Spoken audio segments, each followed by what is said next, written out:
Hi everyone, welcome back to the channel. आज हम exercise 4.3 के एग्जाम्पल 8 और 9 सॉल्व करेंगे। ठीक है, एग्जाम्पल 8 है। देखो यहाँ पे ना बुक में आपको डायग्राम दिया हुआ है। हम क्वेश्चन पढ़ के डायग्राम बनाएंगे तो आपको इजीली समझ में आएगा। क्वेश्चन क्या कह रहा है, 13 मीटर व्यास वाले एक वृत्ताकार पार्क। सबसे पहले तो हम 13 सेंटीमीटर का एक यहाँ पे वृत्त बना लेते हैं। ठीक है, ये आपको स्केल से मेजर करके बनाना है। 13 सेंटीमीटर का मैंने छोटा ही बनाया है।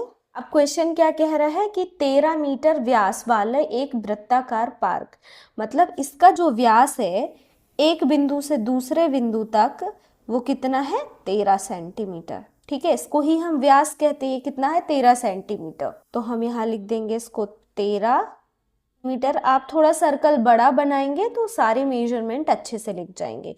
अब आगे क्वेश्चन कह रहा है जो वृत्ताकार पार्क है इसकी परिसीमा। परिसीमा मतलब क्या होता है, जैसे ये पार्क है ना, तो ये जो है, ठीक है, इसको हम परिसीमा बोलते हैं। इसकी बाउंड्री को हम परिसीमा बोलते हैं। ठीक है, तो इसकी जो बाउंड्री है, परिसीमा के एक बिंदु पर एक खंबा इस प्रकार गाड़ना है। ठीक है, मतलब कि इस जो बाउंड्री है, बाउंड्री में हमें एक खंबा लगाना है जो कि कैसा हो, आगे कंडीशन कह रही है इस पार्क के एक व्यास के दोनों अंत बिंदु पर बने फाटक। यहाँ पे फाटक बने हुए हैं दोनों अंत बिंदु पर, व्यास के दोनों अंत बिंदु पर जो फाटक बने हुए हैं जैसे यहाँ पे। ठीक है, तो इन जो फाटकों की दूरी है, ठीक है, तो बने फाटक ए बी, ये हम ए नाम दे देते हैं, इसको बी नाम दे देते हैं। ठीक है, ए बी से खंबे की दूरियों का अंतर 7 मीटर हो। जो फाटक बने हैं ए और बी, इनकी जो खंबा हम कहीं पर भी गाड़ेंगे उससे दूरी क्या होनी चाहिए, 7 होनी चाहिए, 7 मीटर होनी चाहिए। जैसे मैं यहाँ पे गाड़ूं कोई खंबा तो इससे इसकी और इसकी दूरी क्या होनी चाहिए, दोनों की दूरियों का अंतर 7 मीटर होना चाहिए। ठीक है, दूरी नहीं 7 सेंटीमीटर होनी चाहिए, दूरियों का अंतर 7 सेंटीमीटर होना चाहिए। देखो एक बार और समझते हैं। क्वेश्चन ने क्या कहा कि ये जो वृत्ताकार पार्क है इसकी जो परिसीमा है, ठीक है, यहाँ पे फाटक बने हुए हैं ए बी, ये व्यास है। ठीक है, अब हमें इसकी परिसीमा पर ऐसे खंबा गाड़ना है जैसे मैं यहाँ गाड़ती हूँ। तो इन दोनों की जो दूरी है, जैसे ए से खंबे की दूरी x और b से खंबे की दूरी क्या है, y। तो ये जो x और y के बीच का जो डिफरेंस है, अंतर है, इन दोनों के बीच की जो दूरी है इसका अंतर मतलब घटाना, कितना आना चाहिए, 7 आना चाहिए। ठीक है, तो मैं वो पोल को यहाँ पे बनाऊंगी। ठीक है, तो ये हो जाएगा p, और a से p का डिस्टेंस कितना लूंगी मैं, x, और p से b का डिस्टेंस कितना लूंगी, y। ठीक है, a से p का डिस्टेंस कितना है, x, यहाँ लिख लेते हैं, और p से b का डिस्टेंस कितना है, y। हम यहाँ लिखेंगे हल। प्रश्नानुसार क्वेश्चन क्या कह रहा है, x और y जो ये जो दूरियां हैं इनके बीच का अंतर क्या होना चाहिए, 7 होना चाहिए। ठीक है, तो ये हो जाएगा हमारा समीकरण 1। और समीकरण 2 कैसा बन जाएगा हमारा, देखो जो भी सेमी सर्कल होता है, ठीक है, ए बी पी, ये वाला अगर हम देखें, ये वाला पार्ट जो ये सर्कल बना है ऐसा, ये यहाँ पे ए है, यहाँ पे बी है, ठीक है, और यहाँ पे पी है। ठीक है, तो अगर हम इस पार्ट को देखें, ये क्या है, हाफ सर्कल मतलब अर्धवृत्ताकार। अर्धवृत्ताकार में बना हुआ कोई भी एंगल क्या होता है, 90 डिग्री, मतलब क्या है ये, राइट एंगल है। क्या है ये, राइट एंगल। आया समझ में, अर्धवृत्त में बना हुआ कोई भी कोण क्या होता है, 90 डिग्री। मतलब जो त्रिभुज है ए बी पी, ये क्या है, समकोण त्रिभुज है। ठीक है, क्या है, समकोण त्रिभुज है, तो वही हम यहाँ पे लिखेंगे। हम जानते हैं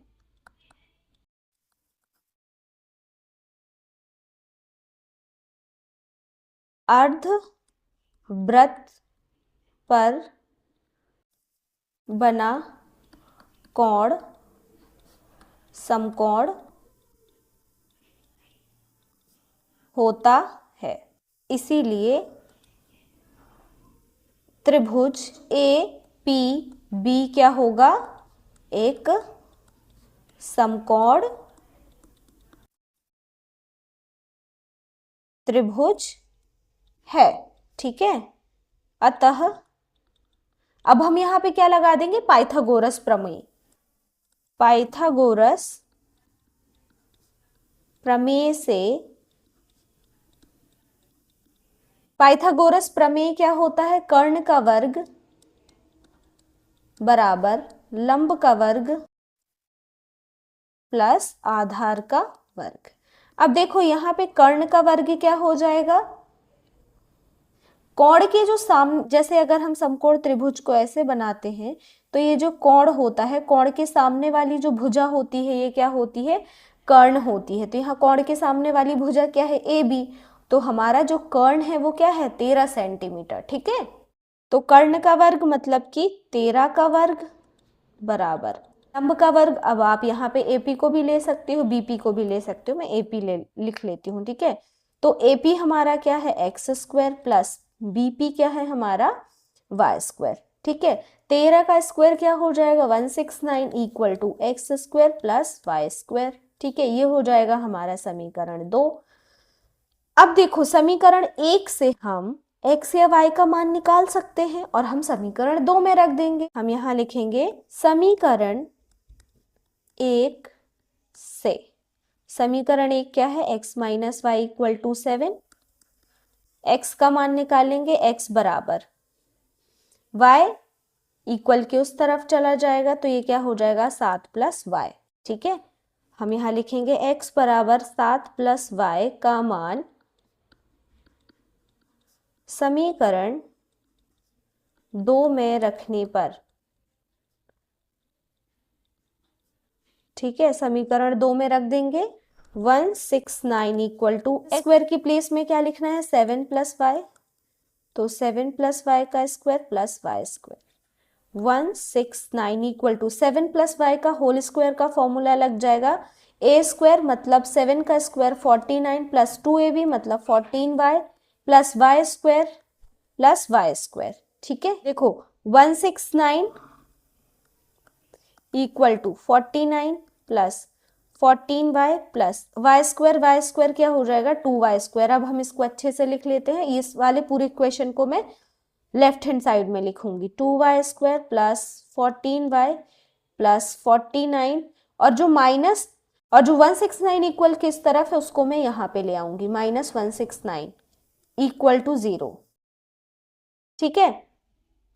2y स्क्वायर प्लस 14y, 169 से 49 जाएगा तो क्या आ जाएगा, माइनस 120 इक्वल टू 0। ये देखो पूरा समीकरण जो है 2 से भाग चला जाएगा, तो हम यहाँ लिखेंगे पूरे समीकरण में 2 से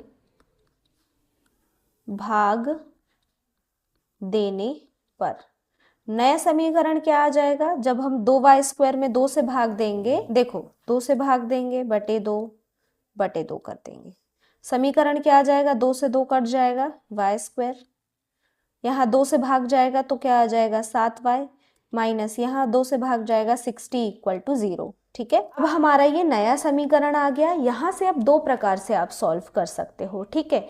या तो आप मध्यपद विभक्त जैसे हम अभी तक करते आ रहे हैं कि जो लास्ट टर्म है -60 और जो मिडिल टर्म है +7, हमें ऐसे 2 नंबर चाहिए जिनका हम गुणा करें तो -60 आए और प्लस या माइनस करें तो हमें +7 मिले। एक ये विधि हो सकती है और दूसरी विधि जो हमने 4.3 में देखनी है वो क्या है कि अगर हमें y की वैल्यू चाहिए, पूरा समीकरण किस में है, y में है, तो हमें y की वैल्यू चाहिए, तो यहाँ y इक्वल टू क्या हो जाएगा, -b plus minus √b square minus 4ac upon 2a। इससे हम y की वैल्यू निकाल लेंगे, ठीक है। y का मान निकालने से पहले हमें इसका विविक्त कर निकालना होगा। विविक्त कर हम क्यों निकालेंगे, देखेंगे कि ये b स्क्वायर मतलब इसका जो विविक्त कर है b स्क्वायर माइनस 4ac, ये ग्रेटर देन 0 आ रहा है या नहीं, या इक्वल 0 आ रहा है, या फिर b square minus 4ac less than 0 आ रहा है, ठीक है। हम आगे कब सॉल्व करेंगे इसके रूट्स, मतलब कि जो फॉर्मूला भी मैंने बताया था y इक्वल टू वाला, वो हम कब लगाएंगे, जब ये b स्क्वायर मतलब इसका जो विविक्त कर है वो 0 से बड़ा आएगा या फिर 0 के इक्वल होगा, ठीक है, तभी हम इसको आगे सॉल्व करेंगे। और जो क्वेश्चन में पूछा है कि क्या ऐसा करना संभव है? क्या ये जो स्थिति दी हुई है ये संभव है? अगर हमारा विविक्त कर 0 से बड़ा आता है या इक्वल 0 आता है तो ही ये स्थिति संभव होगी। ठीक है, दो पार्ट में क्वेश्चन पूछा है। क्या संभव है, पहले हमें विविक्त कर निकाल के बताना होगा, और फिर यदि है तो दोनों फाटकों से कितनी दूरी पर खंबा गाड़ना है वो बताना है। ठीक है, तो सबसे पहले हम विविक्त कर निकाल लेते हैं। विविक्त कर निकालने के लिए भी हमें ए बी की वैल्यू पता होनी चाहिए, तो हम यहाँ लिखेंगे उपरोक्त समीकरण की तुलना ax square plus B X plus C बराबर 0 से करने पर। ठीक है, जब हम ax square plus B X, sorry यहाँ पे x नहीं लेना है, y लेना है। ठीक है, ये बहुत ध्यान रखना है आपको।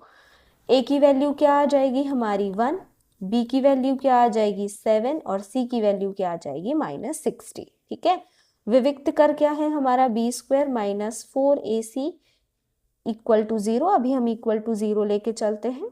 बी स्क्वायर क्या है 7 का स्क्वायर माइनस 4, ए क्या है हमारा 1 और c क्या है हमारा -60 इक्वल टू 0। 7 का स्क्वायर कितना आ जाएगा 49। देखो यहाँ पे माइनस है, 60 के आगे माइनस है, माइनस माइनस का मल्टीप्लिकेशन प्लस, और जब 4 का 6 से गुणा 4 का जब हम 60 से गुणा करेंगे तो कितना आ जाएगा 240 इक्वल टू 0। 240 और 240 और 49 कितना हो जाएगा 289 इक्वल टू 0। 289 ग्रेटर देन 0 है, मतलब कि जो विविक्त कर है, यहाँ लिखे विविक्त कर को ना कैपिटल डी से भी डिनोट करते हैं। अगर आपको विविक्त कर नहीं लिखना है तो आप कैपिटल डी लिख सकते हो। ठीक है, B square minus 4ac is greater than 0। First half question का आंसर हम यहाँ लिख रहे हैं। स्पष्ट है प्रश्न में दी हुई स्थिति संभव है। अब जब संभव है तो हमें खंभों की दूरी भी निकालनी है। ठीक है, y बराबर minus B plus minus B square minus 4ac upon 2ay equal to minus B क्या है हमारा 7 plus minus under root B square, मतलब कि 7 का स्क्वायर मैं डायरेक्ट लिख रही हूँ क्योंकि क्वेश्चन ऑलरेडी हमारा बहुत लेंदी हो चुका। 49 माइनस 4, ए क्या है हमारा 1 और सी क्या है -60 अपॉन 2a, ए क्या है 1, y equal to -7 plus minus 49, minus का -60 से मल्टीप्लिकेशन होगा प्लस, और 40 का 4 का 60 से होगा 240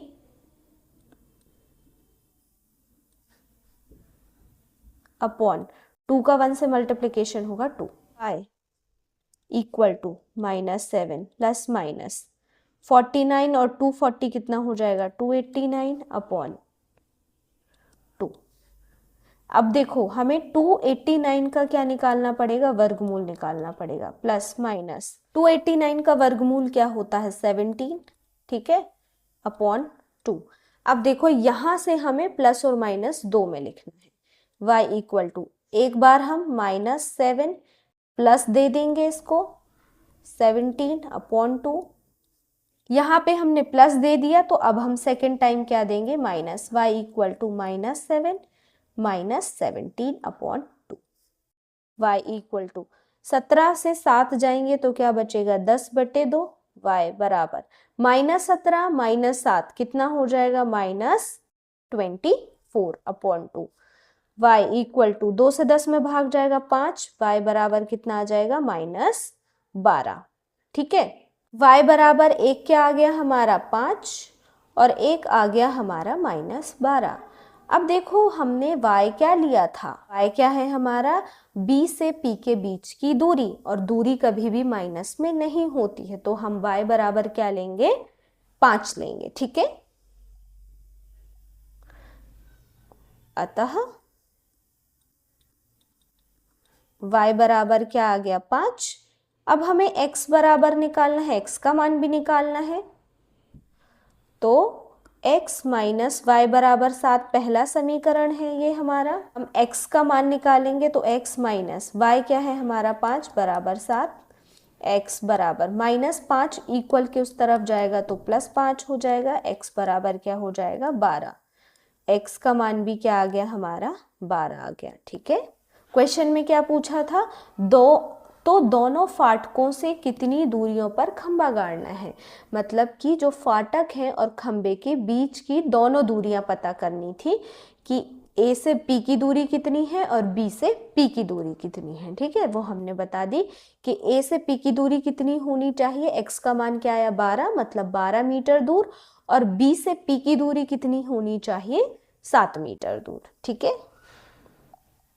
सॉरी 5 मीटर दूर। ठीक है, y का मान आया, तो हम आंसर में सिंपली क्या लिख देंगे, x बराबर 12 और y बराबर 5। देखो अब दोनों के बीच का जो डिफरेंस है, अंतर क्या मिलेगा हमें 7 मिलेगा। ठीक है, जो हमारा पहला समीकरण बना था। क्वेश्चन थोड़ा लेंदी है क्योंकि बहुत ब्रेक कर करके बहुत सारी चीजें पूछी थी। ठीक है, हम एग्जाम्पल 9 सॉल्व करते हैं। एग्जाम्पल 9 है, समीकरण 3x² minus 2x plus 1/3 equal to 0 का विविक्त कर ज्ञात कीजिए और फॉर्मूलों की प्रकृति ज्ञात कीजिए, यदि वे वास्तविक हैं तो उन्हें ज्ञात कीजिए। बहुत छोटा क्वेश्चन है, हमें विविक्त कर निकालना है। सबसे पहले इसको सॉल्व करते हैं हम हल। सबसे पहले तो हम समीकरण लिख लेंगे 2x प्लस 1/3, ठीक है, इक्वल टू 0। विविक्त कर निकालने के लिए हमें क्या करना पड़ता है, ABC की वैल्यू निकालनी पड़ती, तो हम यहाँ लिखेंगे समीकरण 1 की तुलना ax² plus bx plus c equal to 0 से करने पर। ठीक है, a की वैल्यू क्या आ जाएगी 3, b की वैल्यू क्या आ जाएगी -2 एंड c की वैल्यू क्या आ जाएगी 1/3। विविक्त कर क्या होता है आपका b² minus 4ac equal to 0। b² मतलब -2 का स्क्वायर माइनस 4, a क्या है आपका 3, यहाँ देखो a इक्वल टू है, और c क्या है आपका 1/3। -2 का स्क्वायर मतलब 4 माइनस 4 गुणा 3 1/3। देखो 3 से 3 कट जाएगा, इसलिए मैंने यहाँ पे मल्टीप्लीकेशन नहीं किया। आंसर क्या आ जाएगा 4 माइनस 4, 4 माइनस 4 मतलब 0, तो ये क्या आ गया 0 बराबर 0, तो हम यहाँ लिखेंगे b² minus 4ac equal to 0 आया है। अतः इस समीकरण के दो बराबर व वास्तविक मूल होंगे, इसीलिए हम इसको आगे सॉल्व करेंगे। ठीक है, समीकरण क्या है हमारा 3x² minus 2x plus 1/3 equal to 0। ठीक है, अब आप चाहें तो यहाँ पर भी मध्यपद विभक्त लगा सकते हैं, और अगर आपको फॉर्मूले से सॉल्व करना है तो वो भी। ठीक है, मैं इसको भी फॉर्मूले से सॉल्व करूंगी, तो x इक्वल टू माइनस, देखो वहां पे y में समीकरण था इसलिए मैंने y इक्वल टू लिखा था, यहाँ x में समीकरण है इसलिए x इक्वल टू लिखूंगी, minus b plus minus √b² minus 4ac। वैसे जब जब आपका विविक्त कर 0 आए ना तो यही वाला फॉर्मूला लगाओ। ठीक है, अब आप सोच रहे होंगे मैंने उसमें ये कहा कि नहीं आप मध्यपद विभक्त से करो, क्योंकि ना आपको टाइम बचाना है एग्जाम में। ठीक है, तो ये जब आप प्रैक्टिस करोगे ना तो आपको समझ में आएगा कि अच्छा b² माइनस 4ac से आएगा ना, तो क्योंकि ये वाला पूरा टर्म क्या हो जाएगा 0 हो जाएगा, तो बहुत इजीली सॉल्व हो जाएगा। और जब आपका b² minus 4ac greater than 0 आ रहा है तो वहां फिर आपको वर्गमूल में दिमाग लगाना पड़ेगा। ठीक है, इससे अच्छा आप मध्यपद से कर लो। ठीक है, तो ये आपको बस मेथड्स अच्छे से पता होनी चाहिए, और आपको पता होना चाहिए कब कौन सी मेथड लगानी है, अगर आपको स्पेसिफिकली क्वेश्चन में नहीं लिखा है तो। ठीक है, और अगर क्वेश्चन में लिखा है कि इस मेथड से करना है तो फिर आप उसी से करेंगे। ठीक है, upon x equal to minus b मतलब -2 प्लस माइनस b² -2 का स्क्वायर माइनस 4, a क्या है आपका 3 एंड c क्या है 1/3। Upon 2a। x equal to minus का माइनस 2 से मल्टीप्लीकेशन होगा +2 प्लस माइनस बी स्क्वायर मतलब 4 माइनस, देखो यहाँ पे 3 से 3 कैंसल आउट हो जाएगा, कितना आ जाएगा -4 अपॉन 2। एक ही प्लेस में क्या लिखना है हमें, 3 लिखना है, ठीक है, क्या लिखना है 3 अपॉन 2 का 3 से मल्टीप्लीकेशन होगा 6। x equal to 2 plus minus 4 से 4 जाएगा, क्या आ जाएगा 0 अपॉन 6।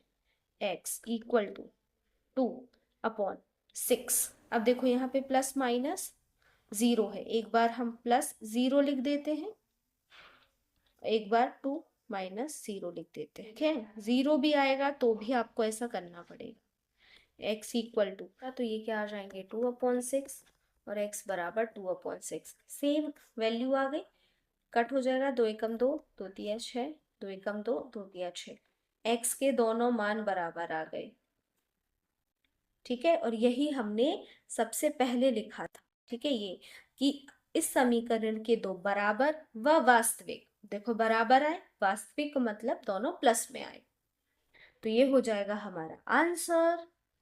हम यहाँ लिखेंगे आंसर x बराबर 1/3, x बराबर 1/3, ठीक है। ये हो गए आपके एग्जाम्पल 8 और 9। अगर आपको वीडियो पसंद आया हो तो अपने दोस्तों के साथ जरूर शेयर करिएगा एंड चैनल को भी सब्सक्राइब करिए। मिलते हैं नेक्स्ट वीडियो में। Thank you for watching this video.